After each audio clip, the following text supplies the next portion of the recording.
నమస్తే. RV tours and travels వారు నిర్వహించే టూర్స్‌ను ప్రత్యక్షంగా చూసిన పండితులు బ్రహ్మశ్రీ నోరి నారాయణమూర్తి గారు ప్రస్తుతం మనతో పాటు ఉన్నారు. గురువుగారు నమస్తే అండి. ఆర్వీ టూర్స్ అండ్ ట్రావెల్స్ వాళ్ళు భక్తుల కొరకు వివిధ క్షేత్రాల సందర్శనకి సంబంధించి రకరకాల ప్రత్యేకతలతో కూడిన ప్యాకేజెస్‌ని అందిస్తూ ఉంటారు. ఉజ్జయిని అలానే మహాకాళేశ్వర్ వెళ్ళడానికి ఈ మధ్య కాలంలో భక్తులు చాలా ఆసక్తి చూపిస్తున్నారు కాబట్టి వీటి ప్రత్యేకత తెలియజేస్తారా? చాలా సంతోషం. శ్రీ మహాగణాధిపతయే నమః, సరస్వత్యై నమః, శ్రీ గురుభ్యో నమః. ఉజ్జయిని, ఉత్ ప్లస్ జయని, ఉజ్జయిని, ఇది సంధి. అంటే సమస్తమైనటువంటి విజయములు కలిగించే పుణ్యక్షేత్రం అని అర్థం. సహజంగా ఇది జైనులకు సంబంధించిన పదమైతే శంకరాచార్యుల వారు ఇలాగే ఉంచండి అన్నారు. దానిని ఎలా విడదీశారు అంటే ఉత్ ప్లస్ జయని, అది సంస్కృతం చేసేశారు. అది జైన పదం. అయితే పుణ్య దివ్య మహోన్నతమైనటువంటి ఈ ఉజ్జయినిని అవంతిక అని పిలుస్తారు. మనం లోగడ చెప్పుకున్నాం, 7 మహానగరాలు మోక్షాన్ని కలిగిస్తాయి. అయోధ్య, మధుర, మాయా, కాశీ, కాంచీ, అవంతిక, పురీ, ద్వారవతి చైవ. ఈ అవంతిక అని పేరు కలిగినటువంటి నగరమే ఉజ్జయిని. అంతేకాదు, 12 జ్యోతిర్లింగములలో ఒకటి, 18 పీఠములలో ఒకటి. అంటే 18 పీఠము 12 జ్యోతిర్లింగం కలిసినటువంటి పుణ్యప్రదేశం ఇది.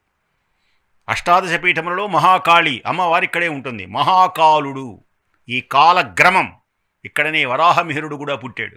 ఇక్కడనే జ్యోతిష్యం, ఇక్కడనే మనం ఈ కురుక్షేత్రం నుంచి ఉజ్జయిని నుంచే చూచేది రోదసీలో వరాహమిహిరుడు మొదలైనటువంటి మహనీయులు. ఈ జ్యోతిషం, అసలు ఈ భూమండలంలోనే ఈ ఉజ్జయిని ఒక అద్భుతమైనటువంటి ప్రదేశం అన్నమాట.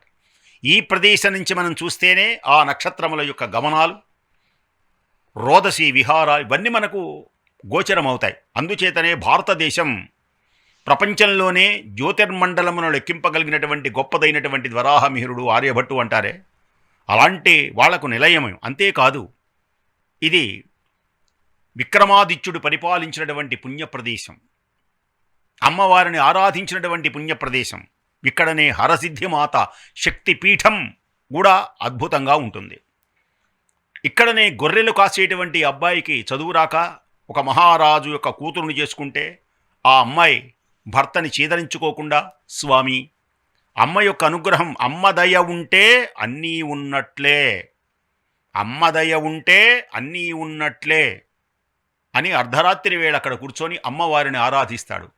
ఐ అమ్మోరో నీకు జేజేలు, ఐ అమ్మోరో నాకు విద్యలు. అమ్మవారు వచ్చి అనుగ్రహించి అతని నాలుక మీద రాసింది బీజాక్షరాలు. అంతే.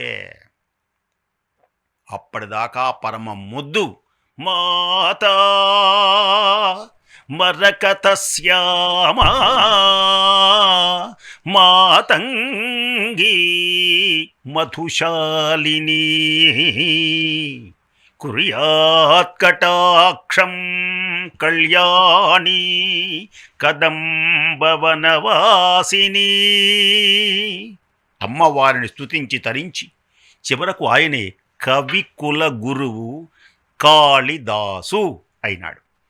అత్యద్భుతమైనటువంటి కవితా రసికతకేగాక మోక్ష మార్గాన్ని అందించే పుణ్యమైనటువంటి ప్రదేశం ఈ ఉజ్జయిని మహాకాలుడు. అంతేకాదు, 3:30 గంటలకు శ్మశానము నుంచి తీసుకొచ్చినటువంటి చితాభస్మాన్ని స్వామివారికి అలా అభిషేకం చేస్తారు. భం హర హర హర హర హర హర మహాదేవ శంభో.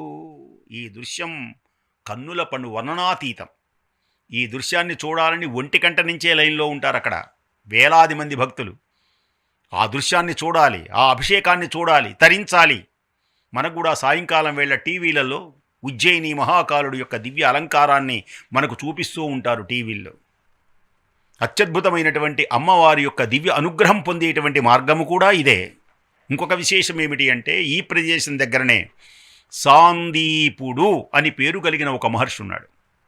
ఈ సాందీపుని దగ్గరనే శ్రీకృష్ణ పరమాత్మ, బలరాముడు, కుచేలుడు అనేటువంటి వాడు కూడా ఇక్కడ గురువుగారి దగ్గర గురువుగారు అరుగు మీద కూర్చొని కింద కూర్చొని చదువుకున్నాడు శ్రీకృష్ణుడు. బాల్య స్నేహితులు అన్నమాట కుచేలుడు శ్రీకృష్ణుడు. ఇక్కడనే సాందీపుని కుమారుడు మరణిస్తే దుఃఖిస్తూ ఉంటే, గురుపత్ని పుత్రశోకంతో ఉంటే శ్రీకృష్ణ భగవానుడు గురుదక్షిణగా వీళ్ళకి ఆనందాన్ని కలిగించడానికి యమలోకానికి వెళ్ళి గురుపుత్రుణ్ణి తీసుకొని వచ్చి గురుపత్నికి గురువుకి ఆనందాన్ని కలిగించిన పరమాత్మ పరంధాముడు శ్రీకృష్ణ భగవానుడు. అంతేకాదు చదువుకున్నటువంటి తన బాల్య స్నేహితుడు దరిద్రుడైతే భార్య చెప్పగా విని ఆ పరమాత్మను సందర్శించి ఆనందించి ఆ దీనులను హీనులను రక్షించేటువంటి వాడు బాల్యమిత్రుణ్ణి ఎంత గౌరవించాడండి. చినిగిపోయిన గుడ్డలు, ఎముకలు వేలాడుతున్నాయి. అయినప్పటికీ శ్రీకృష్ణుడు సకల భోగములతో అనుభవించేటువంటి ఆయన ఈ సాందీప మహర్షి దగ్గర చదువుకున్నప్పుడు వర్షం వస్తే ఆ కుచేలుడు శ్రీకృష్ణుని తన ఒడిలోకి చేర్చుకొని చినుకులు తన మీద పడుతూ ఉంటే శ్రీకృష్ణుని మీద చినుకులు పడకుండా కాపాడాడు. న్యాయంగా శ్రీకృష్ణుడు యాదవుడు, కుచేలుడు బ్రాహ్మణుడు. ఆ భేదమే లేదు. ఒకచోట ఉండేవాళ్ళు, ఒకచోట అలా వెలిగేవాళ్ళు ఆనందంగా. అప్పుడు ఆయన ద్వారకకు పరమాత్మ సందర్శించడానికి అటుకులు తీసుకొని వెళ్ళాడు ఈయన. అందుకని ఈ అటుకుల యొక్క కథ. ఈ సాందీపుని ఆశ్రమంలో వాళ్ళిద్దరు చదువుకున్నారు. అప్పుడు ఆ అటుకుల మూట తింటాడు ఆయన. ఉన్నతమైన ఆసనం మీద కూర్చొని దేవతలు తనకిచ్చేటువంటి సుగంధ పరిమళాలు చేసి ఆయన పాదాలను బంగారపు పళ్ళెంలో ఉంచి దాన్ని కడిగి రుక్మిణి చల్లుకుంటారు. అలాంటి పుణ్య దివ్యమైనటువంటి ప్రదేశం ఈ ఉజ్జయినిలో ఓంకారేశ్వర జ్యోతిర్లింగం కూడా మనం సందర్శించవచ్చు. మామలేశ్వర్ అనేటువంటి ఒక దివ్యమైనటువంటి శివక్షేత్రాన్ని సందర్శించే అదృష్టం మనకు కలుగుతుంది. మహాకాళేశ్వర్, ఇందాక చెప్పామే మహాకాళుడు, మహాకాళి ఆ ఉజ్జయినిలో దర్శించి ఆనందించి తరించేటువంటి ఇంకొక విశేషం ఏమిటి అంటే గుడి దగ్గరలోనే భారత్ మాత ఆలయం ఉంటుంది. అక్కడ భారతమాత ఆలయం చూడాలి, దగ్గరలోనే ఉంటుంది, చాలా దగ్గరలోనే. ఆ భారతమాత ఆలయంలో ఆ దేశభక్తుల యొక్క గీత ఆలాపనలు మనం వినాలి. వందే మాతరం వందే మాతరం సుజలాం సుఫలాం మలయజ శీతలాం సస్యశ్యామలాం మాతరం వందే మాతరం అందీయువతరం మందే భారతం. వందే మాతరం మందే భారతం. చక్కని సందర్శించి ఆనందించి తరించవలసిందిగా కోరుతున్నాం. గురుగారు, స్వస్తి. ఉజ్జయిని మహాకాళేశ్వర్ యొక్క ప్రత్యేకతలు చక్కగా వివరించారు. ఎవరైనా ఉజ్జయినికి వెళ్ళాలని ప్లాన్ చేసుకుంటున్నట్లయితే కింద స్క్రోల్ అయ్యే నెంబర్కి కాల్ చేయండి. ఆర్వి టూర్స్ అండ్ ట్రావెల్ సిబ్బంది మీకు అందుబాటులోకి వస్తారు. మిమ్మల్ని గైడ్ చేస్తూ మీకు చక్కగా ఎక్స్ప్లెయిన్ కూడా చేస్తారు.